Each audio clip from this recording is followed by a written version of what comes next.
Hello मित्रांनो, माझे नाव सागर आहे। मी जी स्टोरी तुम्हाला सांगणार आहे ती माझ्या आयुष्यात घडलेली खरी कथा आहे। मी आशा करतो की ती तुम्हाला नक्की आवडेल। चला तर मग सुरुवात करूया। माझ्या फॅमिलीमध्ये मी, माझी बहीण रत्ना आणि सीमा आणि आई बाबा असे आमचं 5 जणांचं कुटुंब आहे। माझ्या आईचं वय 40 असून बाबा 46 चे आहेत। तर माझी मोठी बहीण सीमा ही 28 ची आहे आणि तिचं लग्न झालं आहे। आणि लहान बहीण रत्ना ही 22 ची असून माझं वय 24 आहे। माझे वडील एका कंपनीत नोकरी करतात, तर आई घरूनच ऑफिसचे कामे करते। रत्ना आणि मी एकाच कॉलेजमध्ये आहे। ती फर्स्ट मध्ये आहे तर मी लास्ट इयरला आहे। दिवाळी नुकतीच संपली होती। सगळ्यांना सुट्ट्या होत्या। सगळे खूप छान चालू होतं। मम्मी जरा रागीट स्वभावाचे असल्याने सगळे तिला भीत होते। असंच एका रात्री आईचं आणि बाबाचं भांडण झालं, कारण ते आईला चीट करत होते असं आईला वाटत होतं। दोघांचे भांडण खूप वेळ चालू होते, पण काही दिवसांनी ते दोघे नॉर्मल झाले। शनिवारचा दिवस होता। आम्ही सगळे जेवण करून झोपी गेले। मला टीव्हीवर मूवी पाहायचा होता, म्हणून मी टीव्ही बघत बसलो। आई बाबा त्यांच्या रूम मध्ये आणि रत्ना तिच्या रूम मध्ये झोपली होती। मी पण झोपायला निघालोच, तेवढ्यात मला आई आणि बाबाच्या रूम मधून त्या दोघांचा आवाज ऐकू येत होता। बहुतेक त्याने दरवाजा लावायचा विसरले होते। मी हळूच काय बोलताय हे ऐकण्यासाठी दरवाजाजवळ लपून उभा राहिलो। आई बाबांना बोलत होती। आई म्हणाली, मुलांच्या सुट्टीमुळे आणि दिवाळीमुळे आपल्याला ठोकायला मिळालंच नाही। माझी चिमणी खूप तहानलेली आहे हो, करा ना काहीतरी। आई पप्पांचे असं काही बोलेल मला आयडिया नव्हती। पप्पा म्हणाले, हो ग, जशी तुझी चिमणी तहानलेली आहे तसा माझा नागराज पण खूप तहानलेला आहे। आज तुझी खास पूर्ण भागवतो की नाही बघ। आई म्हणली, हो मी पण बघते किती भागवता ते। आणि त्यांच्या बोलायचा आवाज कमी झाला। मला वाटलं आई पप्पा आज रात्रभर झोपणार नाही। मग मी हळू दरवाजात डोकावून पाहिले। ते दोघे एकमेकांना किस करत होते। त्यांची किस खूप रोमॅन्टिक वाटत होती। दोघे एकमेकांच्या पाठीवरून हात फिरवत होते। मग पापा आईच्या गालावर, मानेवर किस करत होते। किस करता करता आईने पप्पाचे कपडे काढायला सुरुवात केली। पप्पा पण आईचे ब्लाऊज काढू लागले। आईने लाल कलरची ब्रा घातला होता। किस करत करत दोघे पण उभे राहून एकमेकांची राहिलेले कपडे काढत होते। जशी आईने पप्पांची पॅन्टी काढली तसं पप्पाचा नागराज बाहेर येऊन सलामी देऊ लागला। त्यांचा 5 इंचाचा थोडा जाडा आणि काळा होता, कारण ते जरा सावळे होते। तो एवढा कडक दिसत होता की आईचं आज काही खरं नाही असं मला वाटलं। मग पप्पानी आईचा ब्रा आणि पॅन्टी काढली। माझे डोळे चमकले। माझ्या डोळ्यासमोर जे दृश्य होते ते माझ्या समोर फिजिकल कधीच घडलेलं नाही। माझी आई माझ्या समोर रांगडे उभी होती। तिचे आंबे मीडियम साईजचे होते आणि तिचा निप्पल लाल छोटे होते। इथे माझी हालत टाईट झाली। माझा नागराज पॅन्ट मध्ये खूप ताटला होता। मी त्याला बाहेर काढून चोळू लागलो। तिकडे आई पप्पांच्या खाली जाऊन त्यांचा नागराज हातात घेऊन चोळू लागली आणि हळूच त्यांचा नागराजला टोकाला किस करत करत पूर्ण तोंडात घेऊन चोळू लागली। पप्पांच्या तोंडातून सुस्कारे निघत होते। हा पौर्णिमा किती छान चोखतेस ग आ। आई म्हणली, हो मग तुमचाच तर नागराज आहे माझ्याजवळ, मग त्याला खुश करायची जबाबदारी माझीच असणार। पप्पा म्हणाले, हो ग रांड, चल आता वर ये, मला तुझे आंबे खायचे आहे। मी सगळे दरवाजात लपून बघत होतो। पप्पा मोड मध्ये आले होते तशी आई उठली आणि आपले बॉल पप्पांच्या तोंडात दिले। पप्पा एक बॉल तोंडात घेऊन चोगत होते तर एका हाताने दुसरा बॉल दाबत होते। लहान बाळ जसे दूध पिते तसेच पप्पा आईचं दूध पित होते। इथे माझी चड्डी ओली झाली। माझं चीक निघालं होतं। त्यांनी 10-15 मिनिट बॉल चाटत चोळून आईचं सगळं दूध पिऊन घेतलं। जशी आई त्यांना थोडं ओरडली, आई म्हणाली, अहो झालं की आता चिमणीचं पण पाणी काढा आणि वाटलं तर ते पण पिया। पप्पा म्हणाले, हो हो, तू दम तर काढ, आज सगळीकडून पाणी काढतो की नाही बघ तुझं। आई म्हणाली, हो मग लवकर घाला तुमचा नागराज, माझी बिळात राहवत नाही। आता मग आई पप्पा समोर तिच्या दोन्ही मांड्या पसरून झोपली आणि पप्पाने आपली थुंकी नागराजला लावून नागराज सरळ आईच्या कोमल थोडी टाईट चिमणीवर ठेवून धक्का दिला। तसा तो एकाच वेळी पूर्ण आतमध्ये गेला आणि आई किंचाळली. बहुतेक खूप दिवसांनी न झवल्यामुळे आईची टाईट झाली होती. पप्पांनी धक्का मारायचं सोडले नाही. 10 मिनिटं झाली पप्पा आईची तशीच ठोकत होते. आई पण तोंडातून सुस्कारे काढत होती. झवायला झवा आ हा फाडा माझी. आणि आई झडली. तिचं पाणी निघत होतं. पप्पा थांबले आणि त्यांनी त्यांचं तोंड सरळ तिच्या चिमणीवर नेऊन ठेवलं आणि जसं कुत्रं पाणी पित तसे पप्पा आईच्या चिमणीचं पाणी पित होते. त्यांनी आईची जशी चाटू लागली तशी आई परत तापायला लागली आणि गांड उचलून हाताने पप्पाचं डोकं चिमणीवर दाबू लागली. पप्पा रानटी माता सारखे चाटत होते. अचानक त्यांनी उभे झाले. आईला जवळ घेऊन तिच्या चिमणीमध्ये नागराज टाकला आणि कसाकत जाऊ लागले. आई खूप कणत होती. हा असंच झवा, हा झडून टाका तुमच्या पौर्णिमाला, हा झवा, हा असंच. 20 मिनिटांनी पप्पाचं पाणी आईच्या पुच्चीत काढले आणि आईने त्यांचा नागराज तोंडात घेऊन साफ करून कपडे घालून पडले. मी पण तिथून लवकर निघून गेलो. मला पाणी प्यायचे होते म्हणून मी किचन मध्ये गेलो. पाणी पित होतो तेव्हा तिथे आई आली. बहुतेक तिला पाणी प्यायचे होते कारण पप्पाने तिचं सर्व पाणी पिऊन टाकले होते. तिने मला विचारले, काय रे अजून झोपला नाहीस का? मी म्हणलं, नाही झोपलो, मी बघत होतो. आई म्हणाली, काय बघत होतास? मी म्हणलं, अगं मी मूवी बघत होतो. आई म्हणाली, असं होय? मी म्हणालो, का तुला काय वाटलं? तर आई म्हणाली, काही नाही, तू झोप जा, खूप रात्र झाली. मी आईकडे पाहत म्हणालो, हो झोपतो, तू पण जा आणि झोप, थकली असणार तू काम करून. आणि तिथून लगेच निघून बेडरूम मध्ये जाऊन झोपलो. रात्री उशिरा झोपल्यामुळे सकाळी मला उठायला उशीर झाला होता. रत्ना सकाळीच कॉलेजला निघून गेली होती. मी उठून फ्रेश होऊन आलो तर पप्पा पण तिथेच होते. ते नेहमी रत्नाला कॉलेजमध्ये सोडून कामाला जातात. म्हणजे रत्ना आज बसने गेले असणार. मी पप्पांना विचारले, आज नाही का जाता कामाला? तर ते हो म्हणले, जाणार. तेवढ्यात आई पप्पांसाठी नाश्ता घेऊन आली आणि मला रागाने म्हणाली, उठला का? झोपायचे ना अजून? आणि पप्पांच्या कालच्या बद्दल सांगू लागली. अहो बघा जरा याच्याकडे, झोपत नाही लवकर, रात्रभर मूवी बघत असतो. पप्पा मला ओरडून बोलत होते. काय रे सागर, काय म्हणतेत आई? लास्ट इयर आहे, जरा अभ्यासावर ध्यान दे. आणि काय रे, काय बघत होतास? मला भीती वाटत होती. काल आईने मला पाहिलं का काय आणि पप्पांना सांगितले तर काय खरं नाही. मी पप्पांना काही नाही म्हणालो आणि आईने दिलेल्या चहा पिऊन तिथून लगेच निघून आलो. निघताना आईने मला फुटलेला घाम पाहिला आणि बेडरूम मध्ये येऊन पडलो. तेवढ्यात आई मागून आली आणि मला विचारून, काय रे, बरं वाटतंय ना तुला? कसला घाम आलाय? मी खोटे बोललो. हो, थोडी कणकणी आल्यासारखे, मला बरं पण नाही.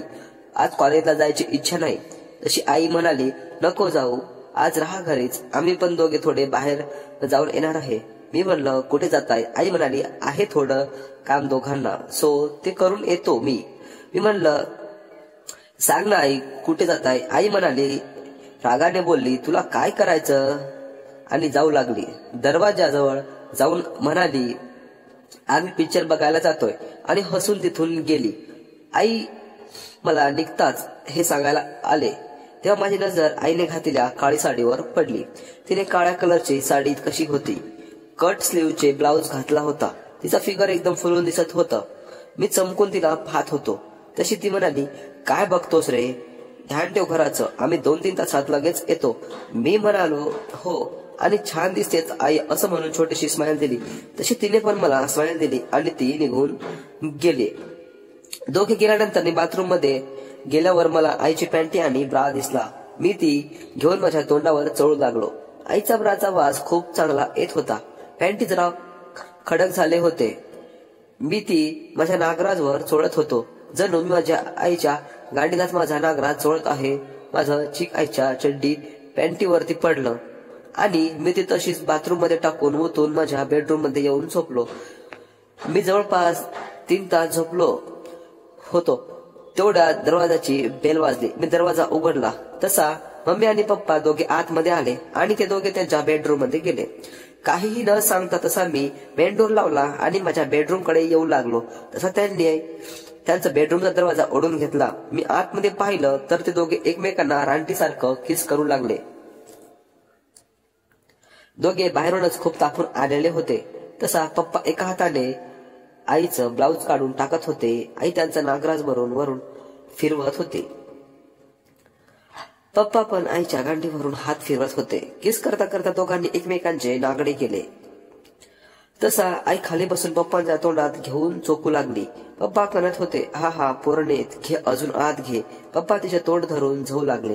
आई पूर्ण नागराज आतमध्ये घेत होती. पप्पांना पण खूप मजा येऊ लागली. पप्पांनी आईच्या तोंडामध्येच त्यांचं पाणी काढून टाकला.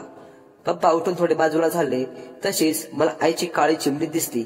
आईच्या चिमणीवर थोडेफार शिट्ट होते, परंतु आज आईची चिमणी शेव होती. थोडी टाईटच होती, थोडी आतून गुलाबी दिसत होती. पप्पांनी आपले तोंड आईच्या चिमणीत शिरलं आणि ते चाटू लागले. आई कणत होती, हा जानू चाटा, अजून चाटा, खूप मजा येत आहे, चाटा, झाऊन टाका माझी चिमणी तुमच्या तोंडाने आज. पण पप्पा अजून जोरात जोरात चाटत होते. आईचा दाना चाटत होते. शेवटी आई झडली, पण पप्पांचं झाले नव्हते. त्याने आईला पाठ फिरवून झोपवली आणि नागराज सरळ आईच्या चिमणीत टाक. आईने त्यांचा नागराज पूर्ण आतमध्ये घेतला. पप्पा हळूहळू धक्के द्यायला सुरू झाले. अचानक पप्पाने धक्के मारायची स्पीड वाढवला आणि पूर्ण बेडरूम मध्ये चप चप चप असा आवाज येऊ लागला. तशी आईने देखील कणत होती, हा हा हा. पप्पाने आईच्या तोंडात रुमाल दिला, जेणेकरून आवाज जाणार नाही. असेच पप्पा तिला पुढचे 10-20 मिनिटं झाले ठोकत होते. तेवढ्यात त्यांची नजर दरवाजाकडे वळवली, तेव्हा आमच्या दोघांच्या नजरावर पडल्या. तसा मी तिथून निघून आलो. माझ्या बेडरूम मध्ये येऊन बसलो. मला भीती वाटू लागली. मी सरळ झोपी गेलो. मग उठलो तेव्हा संध्याकाळ झाली. रत्ना पण आली होती. मी उठलो, फ्रेश झालो आणि बेडरूम मध्येच होतो. तर रत्नाने मला आवाज दिला, दादा चहा प्यायला ये म्हणून. मी उठलो, फ्रेश झालो आणि हॉलमध्ये जाऊन चहा प्यायला बसलो. चहा पिऊन झाल्यावर मी थोडा बाहेर मित्रांसोबत फिरायला जाऊन आलो आणि सरळ बेडरूम मध्ये येऊन बसलो. रात्री माझा जेवायचं काहीच मन नव्हतं, कारण मला पप्पाने पाहिले होते. त्या विचाराने मला भीती वाटू लागली. म्हणून मी माझ्या बेडरूम मध्ये बसून होतो. रत्नाने मला परत आवाज दिला, कारण आई मला जेवायला हाक देऊ लागली. मी नकारानं करून जेवायचं टाळत होतो. तसे आई बेडरूम मध्ये आली आणि मला जेवायला घेऊन हॉलमध्ये गेली. पप्पा समोर होते, पण काही बोलत नव्हते. सगळ्याचं जेवण झालं तसं मी माझ्या बेडरूम मध्ये आलो आणि ते तिघे जण टीव्ही पाहत होते. थोड्या वेळाने आई माझ्या बेडरूम मध्ये आली आणि माझ्याशी बोलू लागली, काय झालं, का आलास बेडरूम मध्ये? मी बोलू लागलो, सॉरी आई, मी आज दुपारी तुमच्या दोघांना त्या अवस्थेत पाहत होतो. मला खूप भीती वाटत होती. मला खूप भीती वाटते. पप्पाने पाहिलं आहे. आई म्हणाली, हो पप्पाने तुला पाहिलं. त्यांनी ते मला सांगितलंय. ते तुझ्यावरती रागावले आहेत, परंतु मी त्यांना समजावून सांगितलं आहे की तो वयामध्ये आलेला आहे. तुम्ही त्याला काही बोलू नका, मी त्याला समजावते. आई असं काही बोललेलं मला कल्पनाच नव्हती, कारण तिचा स्वभाव चिडका होता आणि ती चक्क मला वाचवण्याचा प्रयत्न करत होती. मी म्हणालो, सॉरी आई, मी परत असं कधीच करणार नाही. यावेळेस चुकी झाली, प्लीज मला माफ कर. आणि मी झोपतो आता तसा तिला म्हणालो आणि झोपी गेलो. ती ठीक आहे म्हणाली आणि माझ्या गालावर किस करून निघून गेली. तिने असे कधीच केलं नव्हतं. मित्रांनो, आईने पप्पाला समजावून सांगितल्यावर मी जरा स्टेबल झालो. पुढचे 1-2 दिवस मी निघून गेले. पप्पा माझ्याशी काहीच बोलत नव्हते. त्या व्यतिरिक्त माझ्या डोक्यातून आईची ती गुलाबी चिमणी काही केल्या जातच नव्हती.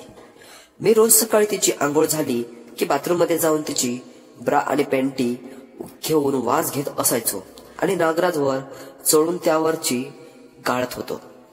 4-5 दिवस होऊन गेले. सोमवारचा दिवस होता.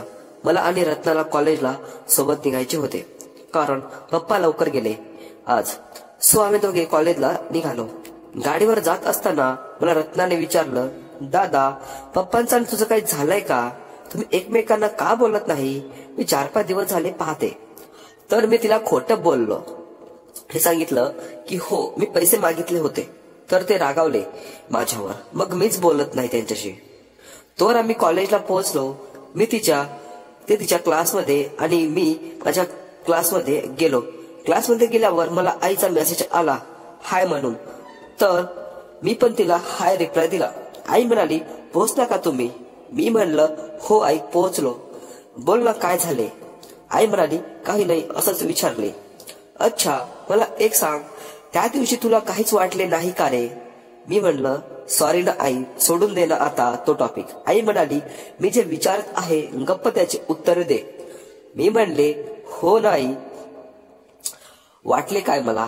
आई म्हणाली, काय काय पाहिलास आणि आम्ही जे बोलत होतो ते सर्व ऐकत होतास का तू? मी म्हणलं हो आई, सर्व काही. का पप्पा काही बोलले का तुला? आई म्हणाली हो, अरे ते खूप नाराज आहे त्या दिवशीपासून. मी म्हणालो सॉरी आई, मी नाही करणार असं काही परत, पण प्लीज पप्पांना माझ्यासोबत बोलायला लाव. सकाळी दिदू पण विचारत होती का बोलत नाही. आई म्हणाली हो, मी बोलते त्यांच्यासोबत. आज आले की तुला एक लेक्चर करून घरी यायला जमेल का? मी म्हणलं का आई, काही काम आहे का? आई म्हणाली हो, आणि थोडं दाखवायचं पण होतं तुला. मी म्हणलं काय दाखवायचं आहे? आई बोलली तू आधी ये, मी दाखवते काय ते. मी ओके म्हणलं. तसा मी लेक्चर झालं की घरी निघालो. जाताना माझ्या मनात खूप विचार येऊ लागले की आई काय दाखविणार आहे आणि काय काम आहे. तसा मी लेक्चर झालं की घरी निघून आलो. आईने दरवाजा उघडला तसा मी आतमध्ये गेलो आणि सरळ तिला विचारले काय झाले, काय बोलवलास आणि काय दाखविणार आहेस? आई बोलली हो हो, आधी बेडरूम मध्ये जा, मी आलेच थोडं ऑफिसचं काम आटपून. ठीक आहे मी म्हणलो. 10 मिनिटांनी आई बेडरूम मध्ये आली आणि शेजारी बसली आणि मला तिने प्रश्न विचारायला चालू केले. आई म्हणाली तू सकाळी माझी अंघोळ झाल्यावर का आंघोळ करायला जातो? मी म्हणालो असं काही नाही आई, माझा तोच टाइम आहे, सो जातो. मी म्हणलं. आई म्हणाली अच्छा, मग आतमध्ये जाऊन काय काय करतोस? मी म्हणलं आई काय विचारत आहेस? आंघोळ करायला गेलो तर आंघोळच करणार. आई म्हणाली हो, मग हे काय आहे सांगशील का? हे विचारत आईने माझ्यासमोर तिची पॅन्टी ठेवली ज्यावर मी सकाळी माझा चिक काढून ठेवून दिला. मला सुचत नव्हते की काय बोलू काय नाही. मी म्हणालो मला नाही माहित आई काय आहे, मी नाही केले. तशी आईने माझ्या डोक्यात मारून रागात बोलू लागली. आई म्हणाली मूर्खा, मला काय कळत नाही का हे सर्व काय आहे? आणि हो, हे तुझं आजचं नाही, खूप दिवस झाले मी हे नोटीस करत आहे. रोज माझी पॅन्टी घेऊन त्यावर तुझे गाळत असतो, तुला लाज नाही का वाटत? आधीच पप्पा तुझ्यावर एवढे रागावले आहे. मी आहे बरोबर, ते शांत आहेत, नाही तर तुला घराबाहेर काढलं असतं. मी म्हणलं आई खरंच खूप मोठी चूक झाली माझ्याकडून, प्लीज मला माफ कर. आई म्हणली यावेळी माफ नाही, तुला शिक्षा झालीच पाहिजे. मी म्हणलं कसली शिक्षा आई? आई म्हणली हो सांगते, तू त्या दिवशी जे काही पाहिलं ते सर्व मला एक एक सांगायचं. चल सांग पाहू आता.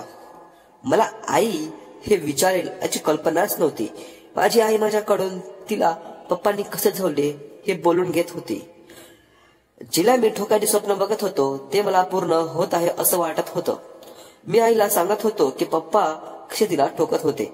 जेव्हा मी तिला हे सांगत होतो की तू पप्पांना जेव्हा असं म्हणत होतेस तेव्हा मला वाटत होतं की आता आतमध्ये जाऊन तुझी चिमणी ठोकून टाकू. आई म्हणाली हो ना नालायका. मी म्हणलं हो आई, खरंच खूप छान दिसते तुझी. आई म्हणाली काय छान दिसते? मी म्हणलं तुझी योनी. असं बोलता बोलता आई माझ्या हातला अंतर कमी होत गेला आणि आम्ही दोघांना आपापले एकमेकांच्या होठावर दिले आणि किस करू लागलो. माझ्या छाती धडधड होत होतं. मी आईला किस करत आहे म्हणून आम्ही दोघे 10-15 मिनिट किस करत होतो. आईचे होठ खूप नाजूक आणि मुलायम होते आणि माझ्या तोंडात तोंड टाकून किस करत होती. तिने मला जिभेवर जीभ फिरवत सांगितले. मी तसेच केले. मला त्यात खूप फील येत होता. किस करत करत मी तिचे बॉल दाबू लागलो. तिचे बॉल हातात एकदम भारी बसत होते, खूप मुलायम वाटत होते. मी तिचा ब्लाउज काढला. आता तिने ब्रा घातला होता. मी तिचा ब्राचा हुक काढून तो बाजूला फेकला. तसे आईचे आंबे माझ्यासमोर उघडे पडले. मी ते बघून शांतच पडलो. ते एवढे छान दिसत होते की त्यांना चोकू की दाबू काही कळत नव्हते. तेवढ्यात आई बोलली काय झाले रे?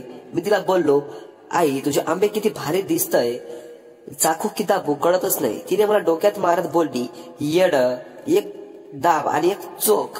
ती असे बोलल्यावर मी परत तिला किस करून तिचे बॉल दाबू लागलो आणि किस करून झाल्यावर तिचा एक बॉल तोंडात घेऊन तर एका हाताने दाबू लागलो. तिचे बॉल एवढे टेस्टी लागत होते की त्यांना खाऊन टाकू वाटत होतं. तशी आई पण चांगली करत होती. सागू चोक, अजून चोक. माझं चोकून झाल्यावर तिने मला उठवलं आणि माझी पॅन्ट अंडरवेअर काढून मला भोंगळ केलं आणि माझा बाबूराव कडक ताट होऊन तिच्या तोंडासमोर डोलू लागला. आई त्याला पाहून म्हणाली अरे वा, तुझा तर पप्पांच्या एवढा आहे पण थोडा जाड आणि काळा आहे. जसा की नाक कोबरा. आणि तेवढ्यात हिने तो तोंडात घेतला. तसं मला करंट लागल्यासारखे झाले. मी तोंडातून आवाज काढू लागलो. हा हा. आई माझा पूर्ण खोलवर घेत होती. तसाच हाताने गोट्या चोळत होती. 10 मिनिटांनी माझं गळणार आहे. मी आईला बोललो. तशी ती अजून जोरात चोकू लागली आणि मी झडलो. मात्र सर्वची आईने तोंडात घेतलं आणि मला जिभेवर चीक दाखवत ते पिऊन घेतले आणि मला म्हणाली, कुणाला सांगू नकोस, हे आपल्या दोघांमध्येच ठेव. मी हो म्हणालो. मी तिला परत किस करू लागलो. तेवढ्यात दाराची बेल वाजली. आम्ही दोघांनी लवकर कपडे घातले आणि मी दरवाजा उघडला तर पप्पा दुपारची सुट्टी करून घरी आले होते. आईने विचारले, काय एवढ्या लवकर आज? तर पप्पा बोलले, काम नव्हते तर आलो निघून. मग ते दोघे त्यांच्या बेडरूम मध्ये निघून गेले. 5 मिनिटांनी आई माझ्या बेडरूम मध्ये आली आणि म्हणाली, तू 2-3 तासासाठी बाहेर जा. मी म्हणलं, का आई, काय झाले? आई म्हणाली, जा आधी, तू आल्यावर सांगते. मी ठीक आहे म्हणून जायचे नाटक केले. आई किचन मध्ये गेली तोवर मी फिरून माझ्या बेडरूम मध्ये जाऊन लपलो. आई 5 मिनिटांनंतर बाहेर आली आणि तिने हॉलचा दरवाजा लावून घेतला आणि ते बेडरूम मध्ये गेली. मी थोड्या वेळाने त्यांच्या बेडरूमच्या दरवाजा बाहेर जाऊन लपून पाहू लागलो. माझी नजर आतमध्ये पडताच मला जे काही दृश्य दिसले ते माझं मन मोहून गेल्या वाणी वाटले. कारण ते दोघे 69 पोझिशन मध्ये होते. पप्पाचे डोके उशीवर होते आणि आईचं डोकं दुसऱ्या दिशेला होतं, जे करून मला आईच्या मीडियम साईजचे आंबे आणि त्यासमोर पप्पांचा नागराज आईच्या तोंडात खालीवर चोकत होते. आई पप्पांच्या नाकाला पूर्ण आतमध्ये घेत होती. अधून मधून आई पप्पांच्या गोट्या किस करत होती तर कधी चोकत होती. पप्पाच्या तोंडातून हा पौर्णिमा असंच कर हा आवाज निघत होते. तिकडे पप्पा आईची चिमणीच्या पाकळ्या बाजूला करत त्यांची जीभ आईच्या दाण्याचा दान चाटत पप्पा आईला चरणसुख देत होते. आईच्या चेहऱ्यावर हा भाव मला आणि माझ्या नागाड्याला घायाळ करत होते. हा मम करा असंच. आई पप्पाचं डोकं तिच्या पुच्चीवर दाबत लागली. पप्पाची चाटायची टेक्निक मला खूप आवडली होती. शेवटी आईनं चिमणीने पाणी सोडले आणि पप्पांनी ते पूर्ण पिऊन त्यांची तोंडाची तहान भागवली. पण पप्पांच्या नागाला अजून खूप तहान लागली होती. तसेच पप्पा उठले आणि आईला खाली पाठ करून आईवर गेले. ते दोघे किस करू लागले. सहज पप्पा आईच्या चिमणीवर त्यांचा नागराज घासत होते. मग थोड्या वेळाने पप्पाने नागाने आईच्या चिमणीचा रस्ता धरला आणि त्यांच्या नाग आईच्या गुहेत शिरला. तसे आईचे डोळे फिरले. आईला पाहून मला माझ्या नागाचे टोक आईच्या चिमणीत टाकू वाटत होते. तिकडे पप्पा आईची मस्तपैकी कधी हळूहळू तर कधी दनादन मारत होते. आईच्या तोंडातून कणाकणाचे आवाज पुण्या रूम मध्ये दरवळत होते. ओ यस बेबी, मी हार्ड कर, जोरात कर. आईच कर्ज करत होती, मला खयाळ करत होतं. आई पप्पांना खूप मारून घ्यायला सांगत होते. तसे पप्पा आईच्या बॉलवर मारत होते. आईचे बॉल चांगलेच लालच करून टाकले होते. आईने तिचे पाय आणि हात पायांच्या पप्पांच्या अंगाला गुंडाळून घेतले. दोघे एकमेकांच्या कुशीत घेऊन ठोकून घेत होते. त्यांनी 3-4 पोझिशन चेंज करून जवळजवळीचा कार्यक्रम केला. 20-30 मिनिटांनी झाल्यानंतर पप्पांनी पाणी आईच्या चिमणीतच टाकले. तेवढ्यात दाराची बेल वाजली आणि मी डचकलो आणि पळत जाऊन माझ्या बेडरूम मध्ये जाऊन लपलो. आईने 5 मिनिटांमध्ये सर्व कपडे घालून आईने दरवाजा उघडला. पाहिले तर रत्ना कॉलेजमधून आली होती आणि तशी ती आईला म्हणाली, काय का एवढा वेळ का लागला दरवाजा उघडायला? तर आई म्हणे, काही नाही, कामात होते, आणि परत त्यांच्याकडून मध्ये गेले आणि रत्ना तिच्या बेडरूम मध्ये निघून गेली. थोड्या वेळाने मी पण बेडरूम मध्ये त्यांच्या न कळत येऊन बसलो. तसे आई सर्व आवरून कपडे वगैरे नीट करून घरातली कामे करू लागली. थोडा वेळ गेल्यानंतर रत्ना आणि आईचे किचन मध्ये स्वयंपाक बनवण्यासाठी गेले. रत्नाने थोडा अभ्यास होता म्हणून ती भाताने डाळ लावून तिच्या बेडरूम मध्ये अभ्यासासाठी गेलेली. तसा मी किचन मध्ये जाऊन आईशी बोलू लागलो. मी आईला प्रश्न विचारू लागलो. मी म्हणलं, काय गा आई, का पाठवलं बाहेर, ते पण 2-3 तासासाठी? आई म्हणाली, काही नाही रे, असंच घरातलं थोडं काम होतं, तुला त्रास होईल म्हणून मी बाहेर जाऊन ये असं म्हटलं. मी म्हणलं, अच्छा हो का. मला वाटलं पप्पाने तुला सांगितले असेल, मला जाऊन सांग की बाहेर जाऊन ये. आई म्हणाली, आणि असं का बरं वाटला तुला? मी म्हणलं, कारण तुम्ही जे काम करत होता ते सर्व मी बघत होतो. आई म्हणाली, हो हे तर मला आधीच माहित होतं की आम्हाला पाहतोय ते, आणि मलाच नाही तर पप्पांना पण हे सगळे माहिती होते की तू आम्हाला बघत आहेस. इथे माझं मलाही कळले नाही की काय होतंय. मी पूर्ण हँग झालो होतो. तेवढ्यात आईने टपली मारली आणि बोलली, नकोस जास्त टेन्शन घेऊ, नाही बोलणार काही तुला ते. मी म्हणलं, का? तसे नाही बोलणार ते मला. आई म्हणाली, आता नाही, हे तुला रात्री मेसेज करून सांगेल. चल आता मला स्वयंपाक बनवू दे. मी ठीक आहे म्हणून तिथेच निघून गेलो. नंतर आम्ही सगळे जेवण करून आपापल्या बेडरूम मध्ये आलो. मी फोन बघत बसलो होतो. तेवढ्यात आई बेडरूम मध्ये आली आणि मला म्हणाली, काय रे, झोप नाही का लागत? मी म्हणलो, तू मला मेसेज करून सांगणार होतीस. आई म्हणाली, मेसेज करून सांगू का आता इथे आली तर करून दाखवू? हे बोलत असताना आईने तिच्या ब्लाऊजचे वरचे 2 बटन उघडले होते आणि त्यामधून तिचे नाजूक मुलायम कोमल बॉल बाहेर पडण्याचा मार्ग शोधत होते. मी म्हणलं, आई पप्पा झोपी गेले ना? आईने हो असं म्हणताच मी तिच्या ओठावर माझे ओठ ठेवले आणि तिला किस करू लागलो. तिने पण मला तिच्या मिठीत ओढले आणि किसला प्रतिसाद देऊ लागली. किस करता करता मी तिचे बॉल जोरजोराने दाबून काढत होतो. तशी ती मला, थांब थांब, जास्त घाई नकोस करू, आजची पूर्ण रात्र आहे आपल्याकडे, आपण हळूहळू करू, तुला पण मजा येईल आणि तुझी पहिली वेळ आहे करायची, तर मला चांगला शिकवू दे. मी म्हणलं, पण पप्पाचं काय, ते घरातच आहे ना आई, आणि त्यांनी पाहिलंय मला असं पण म्हणत आहेस तू. आई म्हणाली, हो मग मला एवढं सांग, तुला करायची ना मस्ती माझ्यासोबत? मी म्हणलं, हो मला मग करायची आहे, पण पप्पा. आई बोलली, पप्पा वगैरे काही नाही, मी इथे आहे, त्यांना माहित आहे, आणि जर तू परत पप्पा म्हणलास तर मी निघून जाईल. मला समजत नव्हते की काय करू, काय बोलू, पण आई पूर्ण रात्र इथे माझ्या बेडरूम मध्ये असणार आहे म्हणून माझा नागराज ताठ होऊन बसला होता. मी आईला ठीक आहे म्हणून, नाही करत पप्पा पप्पा म्हणून थांबवलं. तसा ती मला किस करत होती. ती सुद्धा मला रिस्पॉन्स देऊन लागली. आम्ही एकमेकांच्या जीभ चाटू लागलो. दोघे एकमेकांचे पाणी पित होतो. काय तो एक्सपिरियन्स जणू स्वर्गात आल्यासारखे वाटत होते. माझे हात आईच्या बॉलकडे वळू लागले. किस करता करता मी तिच्या ब्लाऊज आणि ब्रा काढून मोकळा केला होता आणि हाताने तिचे मुलायम बॉल चोळू लागलो. तसेच मी किस करायचं थांबवून मी माझं तोंड आईच्या बॉलकडे वळवून तिचा बॉल तोंडात घेतला आणि तिचं दूध पिऊ लागलो. तिचा निपल मी चाटू लागलो. निपलच्या चारी बाजूने मी जीभ फिरवून फिरवून चाटू लागलो. आईला माझे हे चाटणे खूप आवडू लागले. ती तोंडातून कणत होती, हा सागर, चोख तसा चोख, अगदी पप्पांवर गेलास, बघ चोखत राहा. आईचं असे बोलणे ऐकून मी चुकत चुकत तिचा निप्पल चावला. तशी ती चोळाचोळींमध्ये चुकायचं लागलो. माझे आंबे चोखून झाल्यावर मी आईची साडी खोलून फेडली आणि पाहतो माझ्यासमोर अचानक पप्पा दिसले. मित्रांनो, पुढील कहाणी ऐकण्यासाठी चॅनलला नक्की सबस्क्राईब करा आणि व्हिडिओला लाईक पण करा. भेटूया पुन्हा एकदा नवीन व्हिडिओ मध्ये.